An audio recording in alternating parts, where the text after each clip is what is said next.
I'm kind of already thinking about what I want to do next year. And I love the samplers.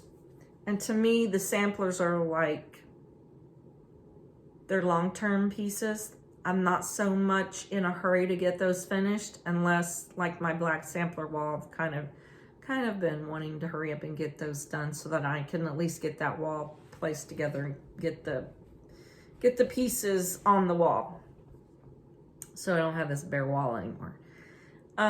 But so samplers to me are like my process stitching. I'm okay with having several of them and them being long-term. But my smalls are pretty specific, mostly in that I like to use them in my decorating, and my decorating is pretty seasonal based, holiday based. So like in January, I focus on snow and cold weather related things. Not so much in February do I decorate with anything, just a few little pillow tucks here and there, you know, heart related, Valentine's. March and April, usually I'm working on Easter or spring. Little pillow tucks, small pieces to, you know, frame and sit around like this. May, June, July, the decor is usually Americana, 4th of July. August is bees, bee skeps, that kind of thing, sunflowers. September is scarecrows and crows and some pumpkins. October obviously is Halloween. November obviously is turkeys, pilgrims, still some pumpkins, and thankful stuff, thankful, grateful stuff. And then obviously December is Christmas. So because I want to have more smalls that I can use in my decor, I'm getting frustrated in stitching too close to the season, and then I feel like I want these things done so that I have them in my decor to use them, to have enough for wherever I want to decorate. So I'm getting frustrated at the point of trying to be rushed to finish things. And my stitching is my hobby. It's my happy, as it is for some and all of us really. And so I don't want it to be frustrating. If it is, I'm going to stop whatever it is I'm working on that's frustrating and put it aside, because we need peace. We all need peace in our life. And the older I get, the more my peace means to me, and I strive for that more and more all the time. So I'm trying to figure out my plan for the next year already of how am I going to accomplish this, to get more smalls done. So in order to think about the planning, I've needed to organize. So I wanted to kind of share with you what I've been doing to organize. I have my overall sampler stash is kept in a large vintage picnic basket. So I have all my sampler charts organized in that.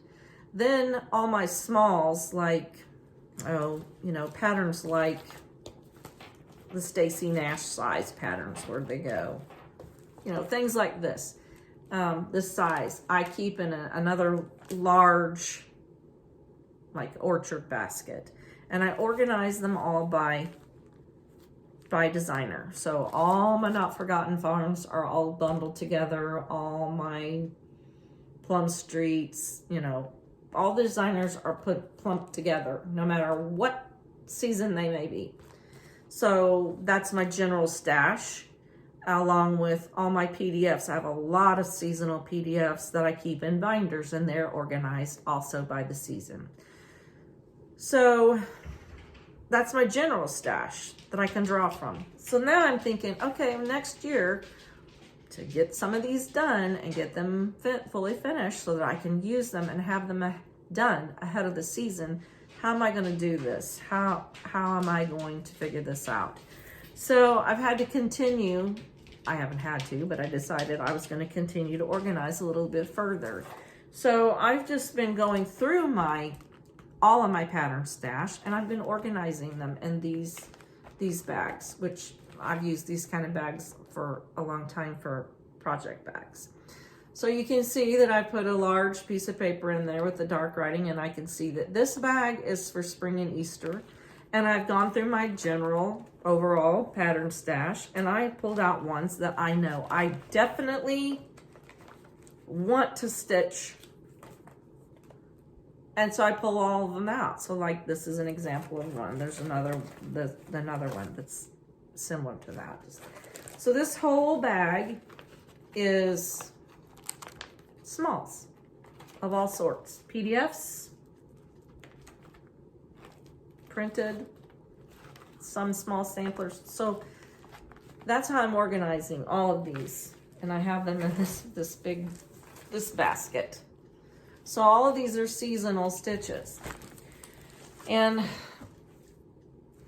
so I went through the whole general pattern stash, pulled out by season the ones that I know I definitely want to get done first. So then, after I kind of did that and organized them all by seasons or holidays, then I decided, well, I'm going to go through each one of these and I'm going to organize in the pouch the ones I want to do first and the ones in the front. So I've kind of prioritized. First, the ones in the front are the first ones that I want to do, and I'll work my way back. So, well, you know, will I get to all of these? I don't know. Who knows? Eventually, within several years, I don't know. But I just felt like I needed to get some sort of plan, some sort of control over what I call my stitching ADD. Because I'll see something else, like we all do. We'll see something else, and then our focus gets off track, and we're off on a new. I have rabbit trails. I have rabbit holes, and I go down the rabbit hole, but then I have all kinds of rabbit trails that spark off of that main hole. And I can just get too squirrely, too sporadic, and which has caused me to not really feel like I'm getting the things done that I want to.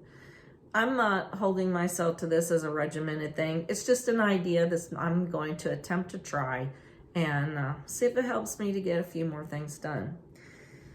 So that's what I've been doing a lot lately. Maybe not as much stitching, but I've just been going through my stash. I've gotten rid of some patterns that I don't want. Well, I've set them aside. I've not gotten rid of them yet.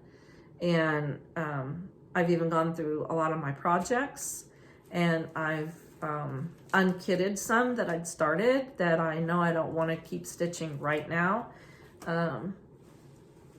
And I've abandoned some that I know I definitely do not want to stitch on anymore, because within the last 2-3 years, my stitching taste has changed. So we're always, you know, changing, evolving, have new interests. And anyway, I know that's a long ramble, but maybe that may help some others that are feeling the same way. I don't know. It's just an idea. Will it work? I don't know. I'll let you know. Also, I was thinking that at the end of the year, I might do like at the end of December, I may do a whip parade, which will kind of be a yearly overlook for me to see what projects I do have, and kind of one more time evaluation as to whether I want to continue them. And then probably the 1st of January of 2023, I will talk to you more specifically about how I'm going to go about my stitching plan. And then by then, it could all be different, but it makes me feel better right now today, knowing that I have a plan. I am motivated by to-do lists and checklists, and it just helps keep me focused, and I feel like I can get more done and I'm being more productive. So I wanted to show you this really large picnic basket at the bottom is where I store all of my sampler patterns. The middle basket is just some odds and ends things. I think there's some yarn in there. And the top basket is my finishing pieces, trims. Over here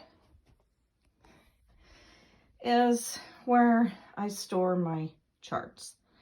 So the bottom basket there, that's where all of my, what I call my seasonal charts, my smalls mostly, they're all organized by designer in the bottom basket. And then the next shelf up, you can see all the binders. That's where I store my PDFs. And the basket beside it is where I put my scrap linen pieces. So that's how I've got my patterns organized. Thank you so much for stopping in and visiting with me. Take care, and I will see you next time.